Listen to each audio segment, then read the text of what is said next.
বর্তমান সময় হলো আব্দুর রহিম হলো এক পক্ষ, এদিকে তাকান, আব্দুর রহিম হলো এক পক্ষ কিন্তু মুসাম্মাত রহিমা হলো আরেক পক্ষ।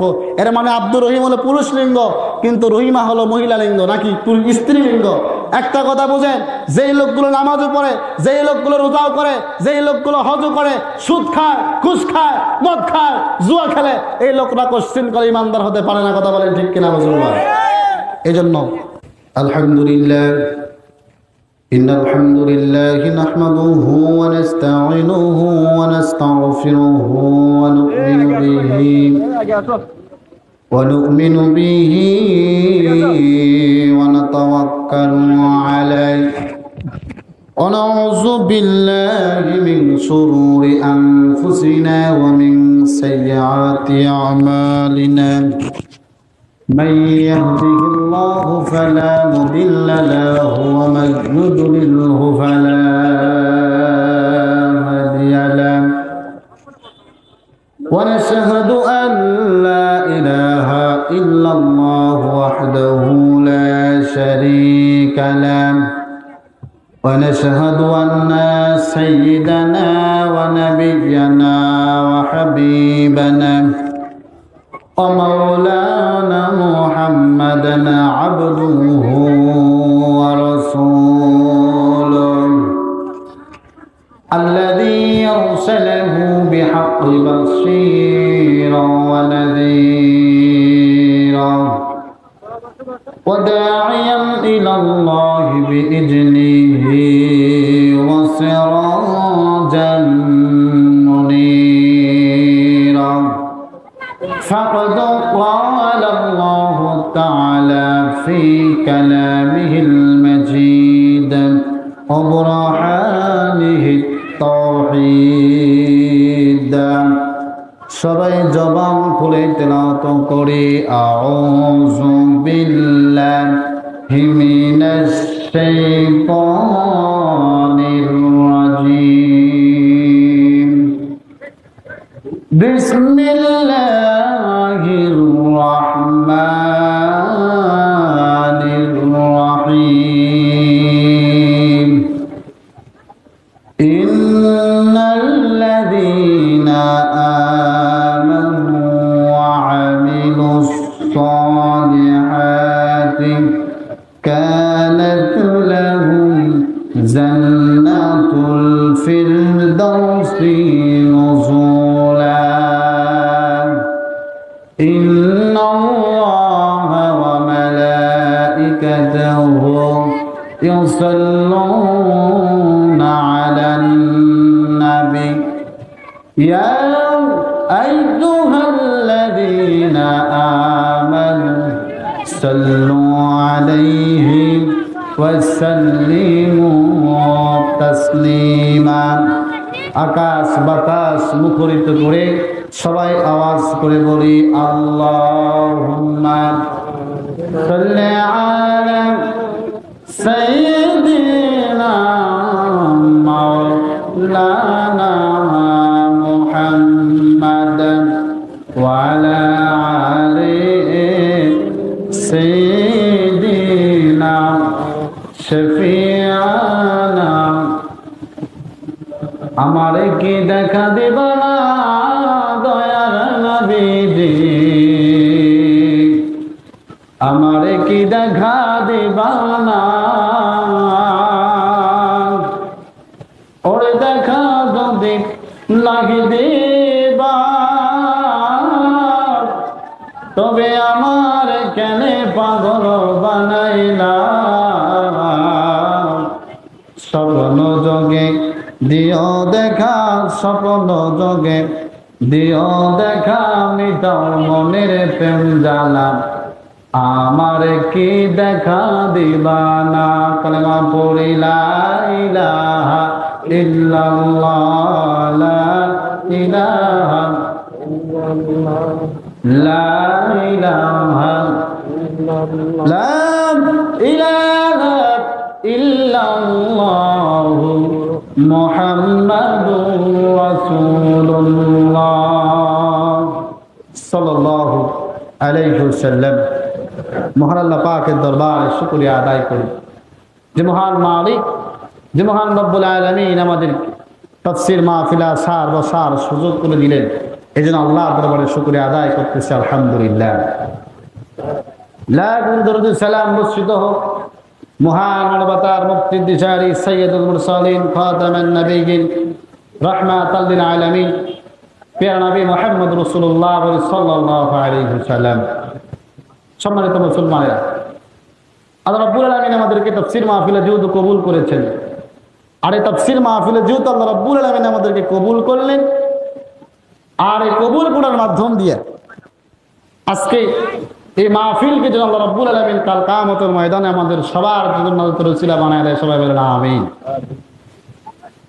আপনাদের সামনে তেলাওয়াত করেছি সূরাতুল কাহফের 107 নম্বর আয়াত।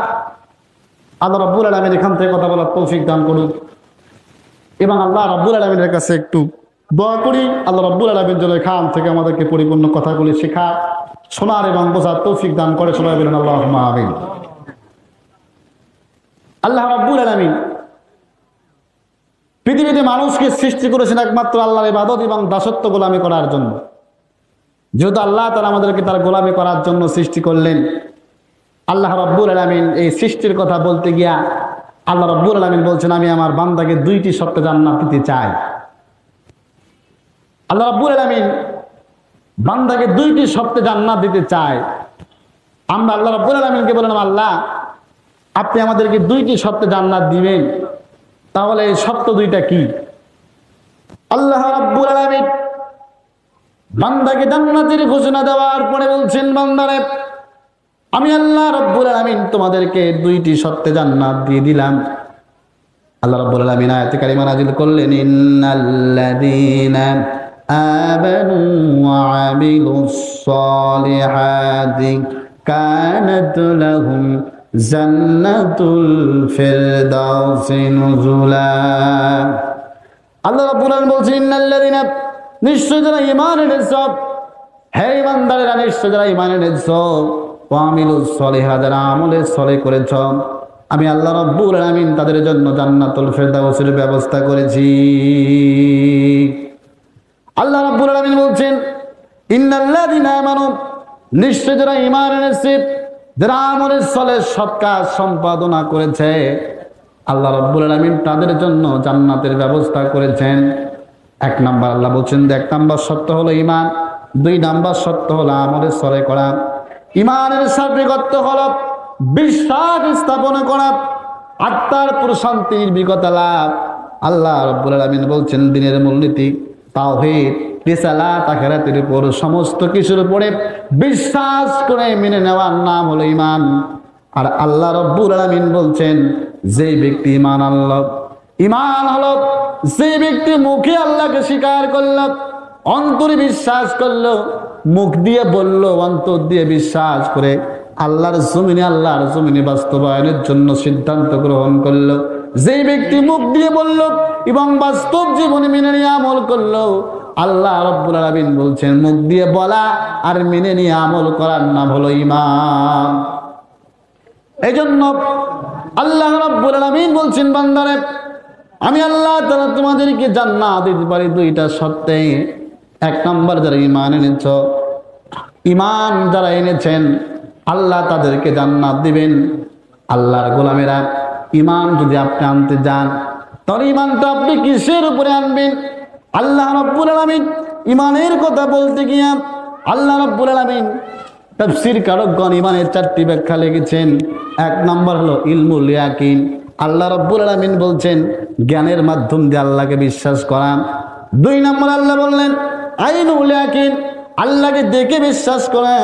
ইয়াকিনু বিল গায়ব, আল্লাহকে না দেখে বিশ্বাস করা। বাসুল ইয়াকিন, অনিচ্ছাকৃত বা আকাঙ্ক্ষিক বিশ্বাস করা। আল্লাহ রাব্বুল আলামিন বলছেন 4টি মাধ্যম হলো ঈমানের 4টি স্তর। এই 4টি স্তর আনতে গিয়ে তাফসীর কারকগণ লিখেছেন, আপনি কেন ঈমান আনবেন, কার উপরে ঈমান আনবেন? আল্লাহ তাআলা সেই ব্যাপারে বলছেন, ফামিনু বিল্লাহি ওয়া রাসূলিহি ওয়া ইন তুমিনু ওয়াত্তাকু ফালাকুম আজরুন আযীম। ঈমান আনব, আল্লাহ ও তার রাসূলের প্রতি বিশ্বাস স্থাপন করব, যদি তোমরা ঈমান আনো এবং তাকওয়া অর্জন করতে পারো, আল্লাহ রাব্বুল আলামিন বলছেন তোমাদের জন্য আল্লাহ তাআলা বিরাট পুরস্কারের ব্যবস্থা করেছেন। আল্লাহ রাব্বুল আলামিন বলছেন যদি কোনো ব্যক্তি ঈমান আনতে পারে, মুসলমানেরা আমরা তো আজকে ঈমানকে সহজভাবে মেনে নিয়েছি, আল্লাহ ওয়ালাদেরকে জীবন দেওয়া লেগেছে। আল্লাহ রাব্বুল আলামিন বলছেন বান্দারে তুমি যদি আমি আল্লাহর প্রতি ঈমান আনতে পারো, ঈমানটা হলো যখন থেকে তুমি মুখে বলেছ, মনে বিশ্বাস রেখেছ এবং বাস্তব জীবনে আমল করেছ, এই ঈমান যদি তুমি আনতে পারো, আল্লাহ রাব্বুল আলামিন বলছেন যদি কোনো ব্যক্তি আল্লাহর পথে চলতে চায়, ঈমান যদি কোনো ব্যক্তি আনতে চায়, আল্লাহ রাব্বুল আলামিন তাদের ব্যাপারে বলছেন ওয়ালা নাবলুওয়ান্নাকুম বিশাইয়্যিম মিনাল খাউফি ওয়াল জু'i ওয়া নাকসিম মিনাল আমওয়ালি ওয়াল আনফুসি ওয়াত তামারাত ওয়া বাশশিরিস সাবিরিন। আল্লাহ রাব্বুল আলামিন বলছেন ওয়ালা নাবলুওয়ান্নাকুম বিশাইয়্যিম মিনাল খাউফ, যখন কোন মুসলমান বান্দা আল্লাহর উপরে ঈমান আনলো, এক নম্বর ঈমান আনার কারণে আল্লাহ বলছেন ওয়ালা নাবলুওয়ান্নাকুম বিশাইয়্যিম মিনাল খাউফ, আমি আল্লাহ রাব্বুল আলামিন বললাম তার ঈমান পরীক্ষা হবে ভয় দ্বারা, ক্ষুধার দ্বারা, ফসল ফলাদির স্বল্পতার মাধ্যম দিয়া, অভাব দিয়া, অনাটন দিয়া, দুঃখ দিয়া, দুর্দশা দিয়ে বান্দার ঈমান পরীক্ষা হবে।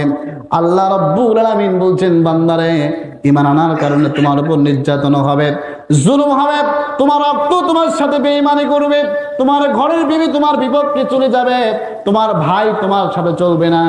এর মানে যদি আপনি প্রকৃত ঈমানদার হতে চান, আর প্রকৃত ঈমানদার হতে গেলে আল্লাহ রাব্বুল আলামিন বলছেন আল্লাহ যে শর্ত দিয়েছেন, সবাই আপনাকে পাগল মনে করবে, মাজলুম মনে করবে, সবাই আপনাকে এমন ভাবে মনে করবে। আল্লাহ পাক বলছেন বান্দারে এই ঈমানটা হলো এমন ঈমান যে ঈমানের ভিতরে আল্লাহ রাব্বুল আলামিন বান্দাকে বুঝাতে গিয়ে বলছেন বান্দারে যদি তুমি তোমার জীবনে বাস্তব জীবনে পরিণত ঈমানদার হতে চাও, তাহলে এক নাম্বার দুনিয়ার মানুষের গোলামি বাদ দিয়া এক নাম্বার আল্লাহর গোলামির খাতায় তোমার নামটা লিখে দাও। আল্লাহ রাব্বুল আলামিন বলছেন বান্দারে তুমি যে ঈমানদার, ঈমানের আলামত বোঝার জন্য আল্লাহ বলছেন ইন্নামাল মুমিনুনাল্লাযীনা ইযা যুকিরাল্লাহু ওয়াজিলাত কুলুবুহুম ওয়া ইযা তুলিয়াত আলাইহিম আয়াতুহু যাদাতুহুম ঈমানাও ওয়া আলা রাব্বিহিম ইয়াতাওয়াক্কালুন।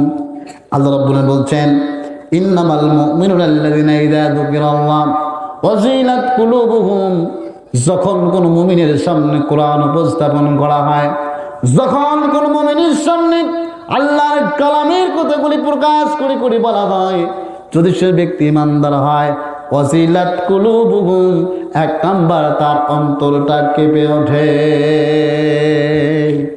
আল্লাহ বলছেন ওয়াজিলাত কুলুবুহুম ওয়াইযা তুলিয়াত আলাইহিম আয়াতুহু যাদাতহুম ঈমানাও ওয়া আলা রাব্বিহিম ইয়াতাওয়াক্কালুন।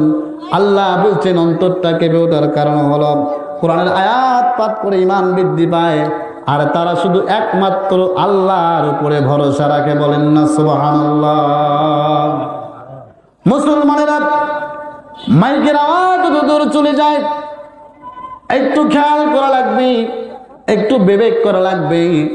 আল্লাহ রাব্বুল আলামিন বলছেন ঈমানের দাবি করতে পারবে 10 শ্রেণীর লোক। একটু আওয়াজ দিয়ে বলেন তো কয় শ্রেণীর? যে কয়জন আছেন কথা বলা লাগবে, বলেন তো কয় শ্রেণীর? আল্লাহ বলছেন যদি কোনো ব্যক্তি ঈমানদার হতে চায় তার 10টি গুণ থাকা লাগবে। 10টি গুণের কথা আল্লাহ বলছেন। যদি কোনো ব্যক্তি ঈমানদার হতে চায়, আজকে তো হাটে বাজারে মাঠে ময়দানে দেখবেন ঈমানদারের কোনো অভাব নাই।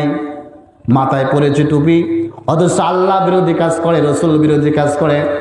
পরনে পড়েছে জুব্বা, দেখবেন আল্লাহর পক্ষে কথা বলে না, আল্লাহর দিন বিজয় তারা চায় না। এই জন্য আল্লাহ বলেছেন টুপিওয়ালা হলে ঈমানদার হতে পারে না, টুপিওয়ালা হলে ঈমানদার হওয়া যায় না, পাগড়ি থাকলে ঈমানদার হওয়া যায় না, দাড়ি থাকলে ঈমানদার হওয়া যায় না। আল্লাহ রাব্বুল আলামিন ঘোষণা করলেন যদি কোনো ব্যক্তি ঈমানদার হতে চায়, অন্তত ঈমানের দাবি করতে পারবে ওই লোক 10টা গুণের অধিকারী যারা, তারাই হবে ইমানদার। জোরে বলেন তো কয়টা? একটু আওয়াজ দেন, জোরে বলেন তো কয়টা? 10টা গুণে যারা গুণান্বিত হবে আল্লাহ রাব্বুল আলামিন তাদের জন্য বলেছেন তারা ইমানদার। আল্লাহ রাব্বুল আলামিন এখানে বলছেন তোমাদের ভিতরে এই 10টি গুণের বৈশিষ্ট্য যাদের মধ্যে পাওয়া যাবে তারাই হবে আল্লাহর প্রকৃত ইমানদার বান্দা। তাফসীরকারগণ এখানে লিখেছেন 1 নাম্বার হলো আনুগত্যশীল হবে যারা। ইমানদার আনুগত্য করবে কার? সামনের লোকগুলো কথা বলে, ইমানদার আনুগত্য করবে কার? আল্লাহর। ইমানদার আনুগত্য করবে আল্লাহর। দুনিয়ার কোন মানুষের আনুগত্য করতে পারে না, দুনিয়ার কোন মানুষের কথা তারা মানতে পারে না। আল্লাহ রাব্বুল আলামিন সেই ব্যাপারে বলছেন ইয়া আইয়ুহাল্লাযীনা আমানু আতিউল্লাহ ওয়া আতিউর রাসূলা ওয়া উলিল আমরি মিনকুম। আল্লাহ পাক বলছেন ইমানদারেরা তোমরা আনুগত্য করো আল্লাহর, আনুগত্য করো রাসূলের, এবং তোমাদের মধ্যে যারা দায়িত্বশীল। এখন খেয়াল করেন আল্লাহর যদি কোনো ব্যক্তি আনুগত্য করতে চায়, বলেন তো আল্লাহ এবং বান্দার মধ্যে সম্পর্ক আছে। আমরা আল্লাহকে বলছি আল্লাহ আপনার সাথে আমাদের সম্পর্কটা কি? আল্লাহ রাব্বুল আলামিন বলছেন বান্দারে তোমরা প্রত্যেকটা নামাজে যে আয়াত তেলাওয়াত করো, সবাই বলেন তো ইয়াকা না'বুদু ওয়া ইয়াকা নাস্তাঈন। আল্লাহ আমরা আপনার আনুগত্য করি, আমরা আপনার গোলামি করি। আল্লাহ আমরা আপনার হুকুম মানি, আল্লাহ আমরা আপনার কথা মতো চলতে চাই। আমরা প্রত্যেক নামাজে বলি একরকম, কিন্তু বাইরে করে আরেক রকম।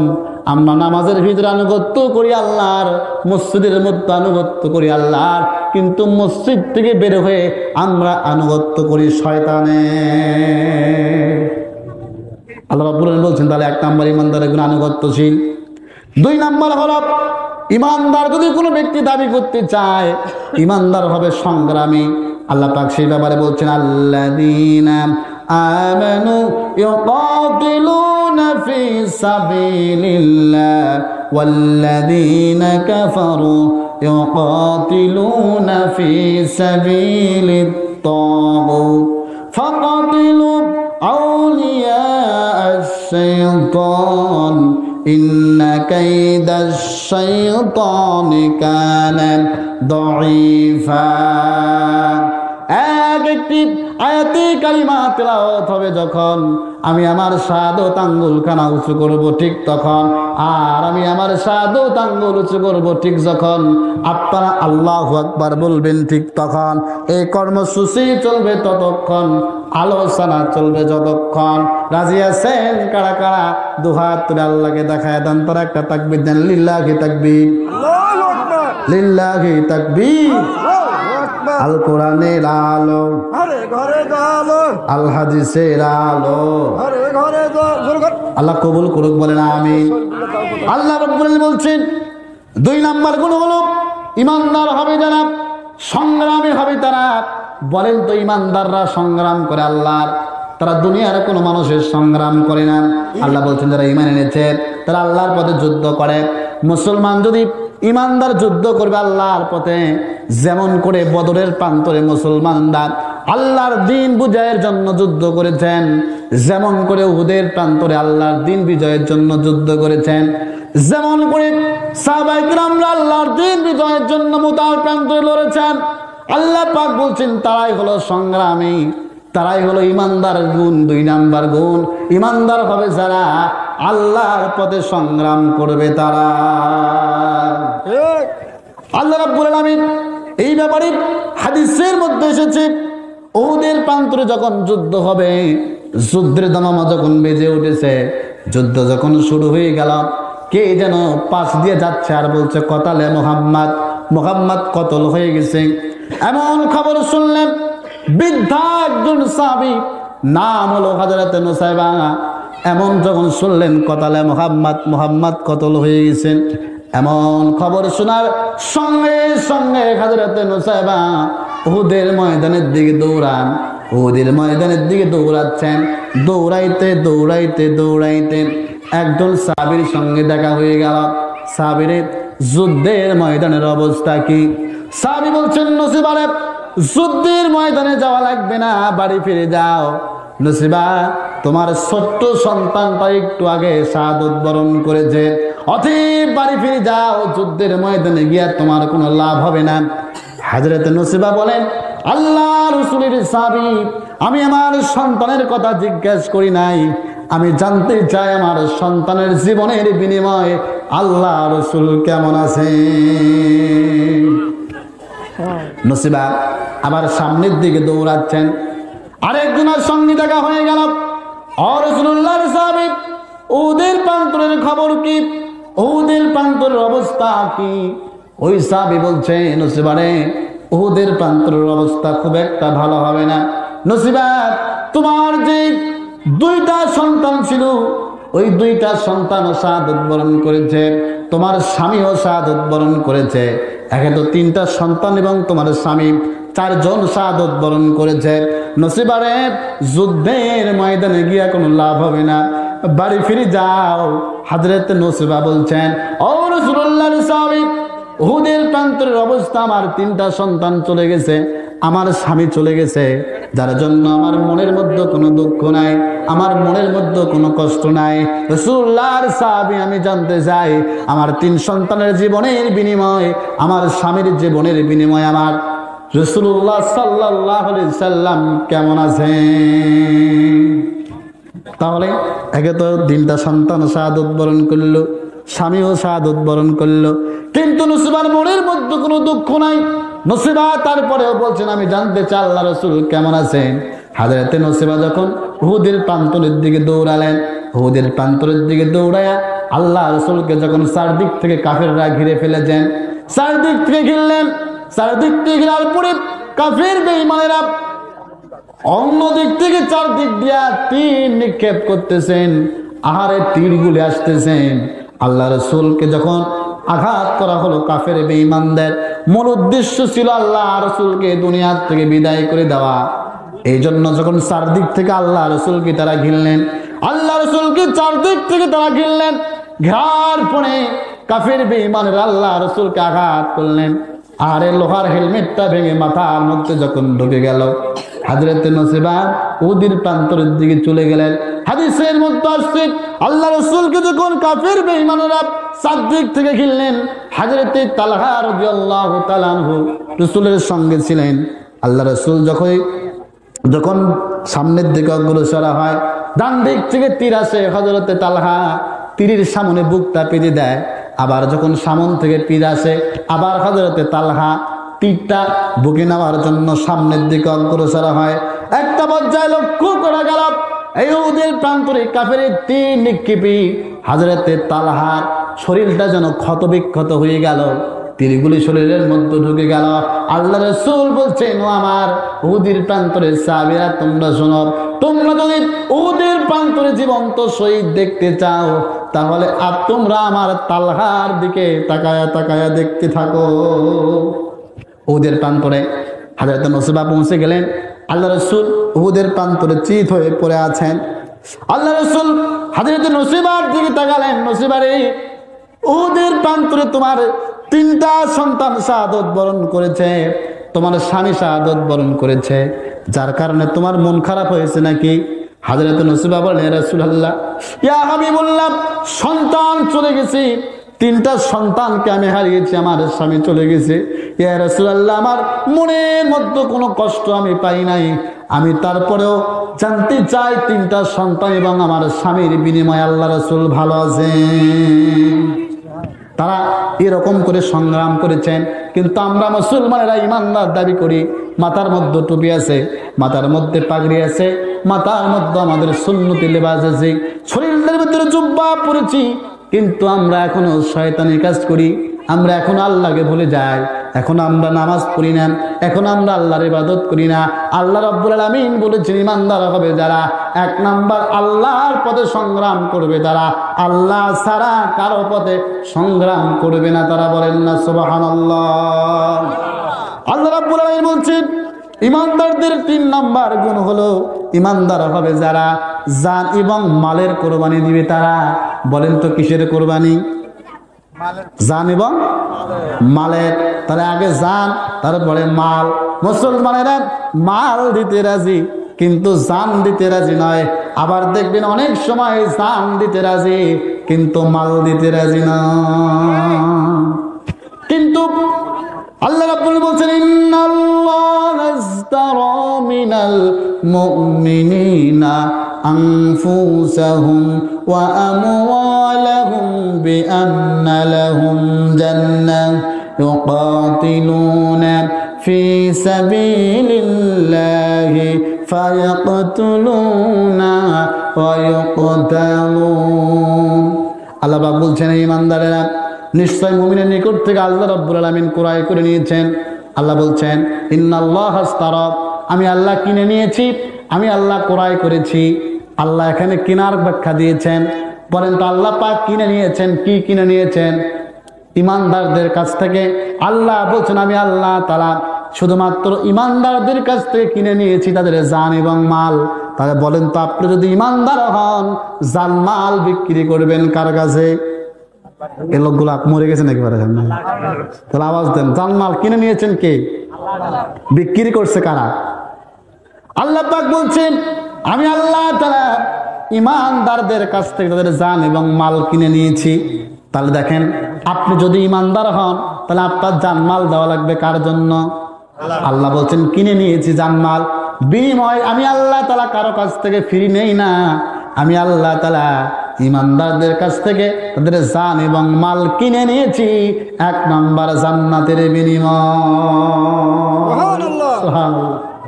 আল্লাহ পাক বলছেন ইমানদারদের কাছ থেকে তাদের জান এবং মাল আমি আল্লাহ কিনে নিয়েছি, বিনিময়ে জান্নাত দেব। এখন খেয়াল করেন মুসলমানেরা, আল্লাহর বান্দারা একটু মনোযোগ দিবেন। আল্লাহ রাব্বুল আলামিন যদি ইমানদারদের কাছ থেকে জান এবং মাল কিনে নিয়ে থাকেন তাহলে বলেন তো আমাদের হায়াতের মালিককে? সামনে যারা বসে আছেন একটু আওয়াজ দেন হায়াতের মালিককে, একটু আওয়াজ দেন হায়াতের মালিককে, রিজিকের মালিককে। আমাদের সব সময় খাবার দেয় কে? আসমান কার? জমিন কার? তাহলে আসমান যদি আল্লাহর হয়, জমিন যদি আল্লাহর হয়, পৃথিবী যদি আল্লাহর হয়, তাহলে বলেন তো বিশ্বব্যাপী আইন চলবে কার? আল্লাহ রাব্বুল আলামিন বলছেন এই বিশ্বব্যাপী কোরআনের আইন পরিচালনা করতে যাবে যারা, ইমানদার হবে তারা। আর বিশ্বের ভিতরে আল্লাহর জমিনে আল্লাহর দ্বীন প্রচারের জন্য যারা ইমানদারের খাতায় নাম লেখাবে, এক নাম্বার তারা জান এবং মাল ব্যয় করবে কার রাস্তায়? কিন্তু মুসলমান হয়েছেন, ইমানদার হয়েছেন, নামাজের পরে সুবহানাল্লাহ, আলহামদুলিল্লাহ, আল্লাহু আকবার বলবেন, হক কথা বলবেন না, হকের পথে চলবেন না, যে যা করে করুক আপনার কোনো সমস্যা হবে না। না না না, মুসলমানেরা মনে রাখবেন যখন কোন মুসলমান একমাত্র ইমানদারের দাবি করবে সেই ব্যক্তি কোশ্চিন কালেও আল্লাহ বিরোধী কোনো কাজ সাপোর্ট করতে পারে না। কিন্তু আমরা যেখানে বসবাস করি মুসলমানেরা আল্লাহওয়ালা দাবি করি, ইমানদারের দাবি করি, নামাজ 5 ওয়াক্ত পড়ি, কিন্তু মসজিদ থেকে বের হয়ে গিয়ে আল্লাহর আইনের বিরুদ্ধে আমরা আগে সিল মারি। মুসলমানেরা একটু বোঝেন।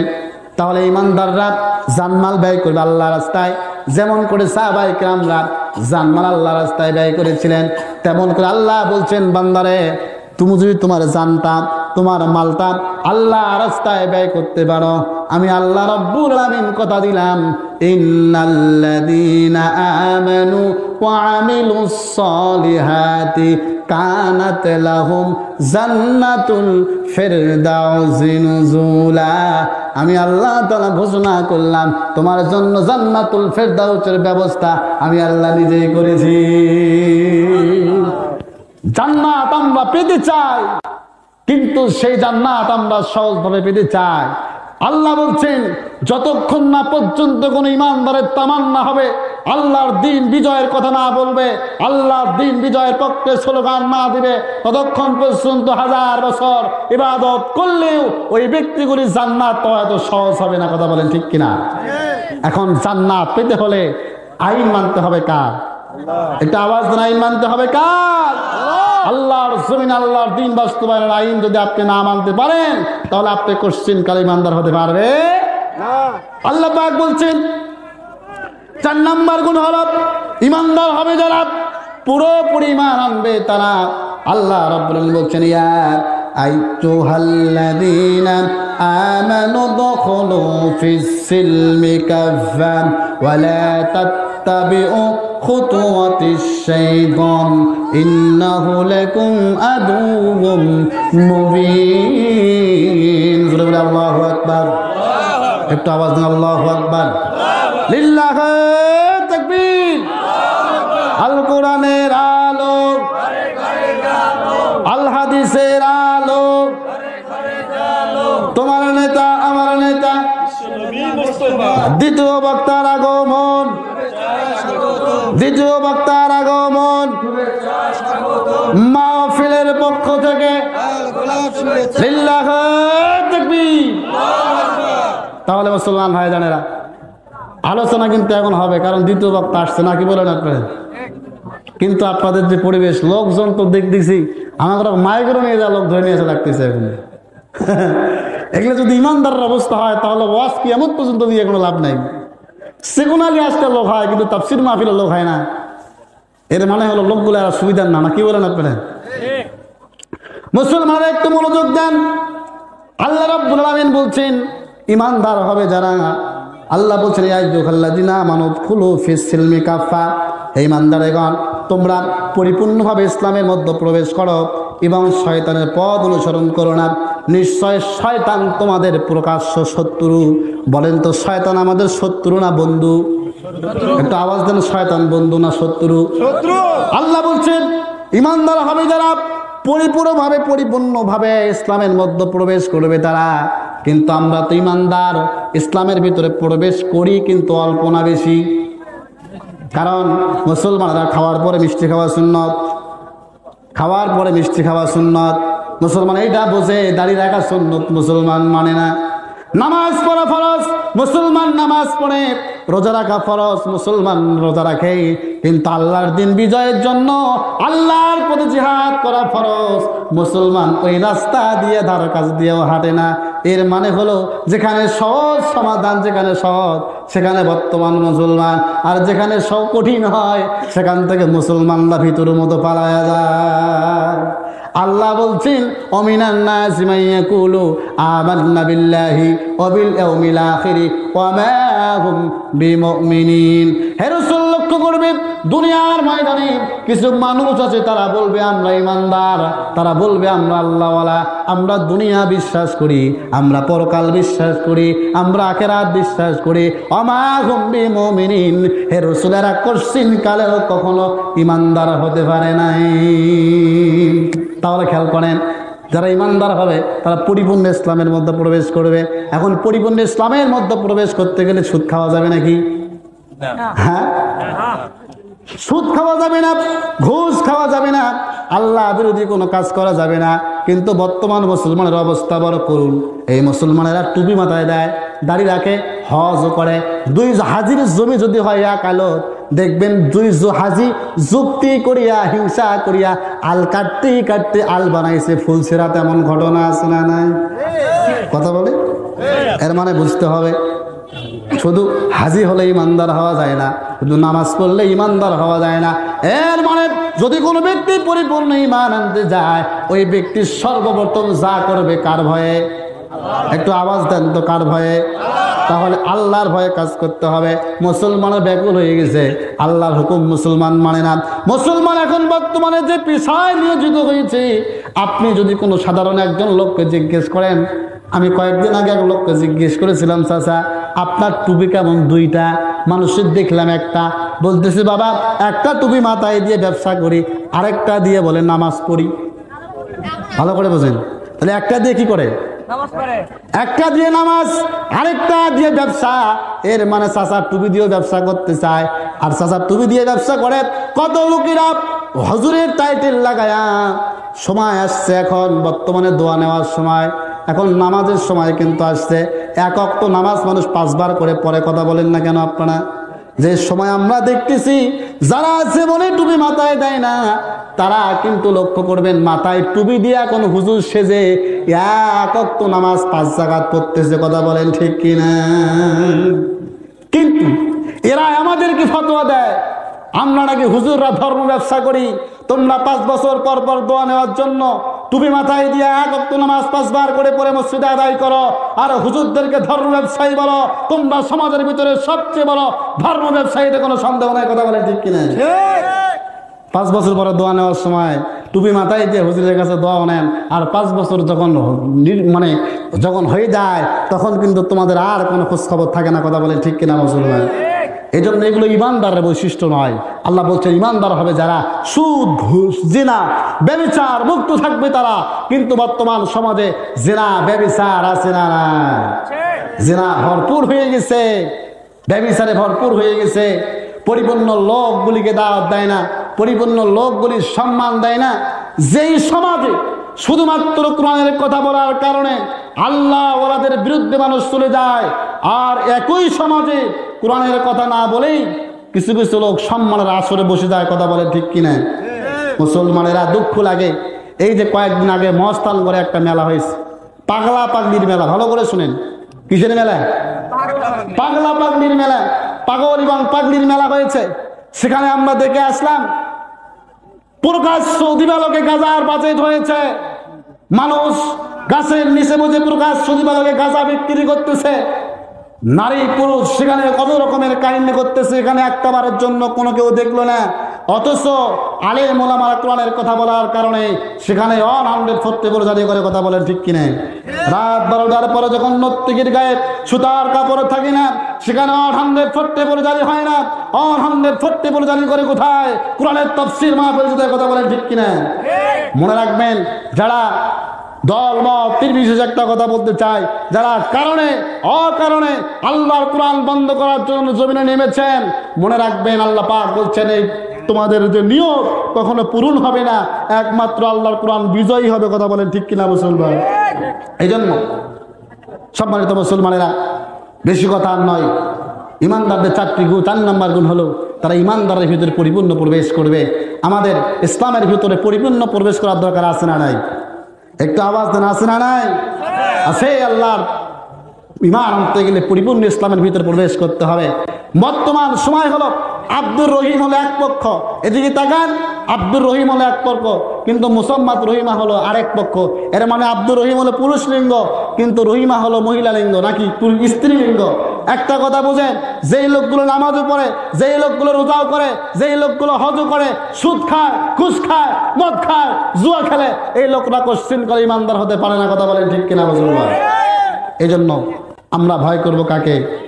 একটা আওয়াজ দেন, কাকে? এই জন্য আমরা যা করবো আল্লাহর ভয় করবো। আল্লাহ আমাদেরকে কবুল করুক, বলেন আমিন। একটু আওয়াজ দেন, বলেন আমিন।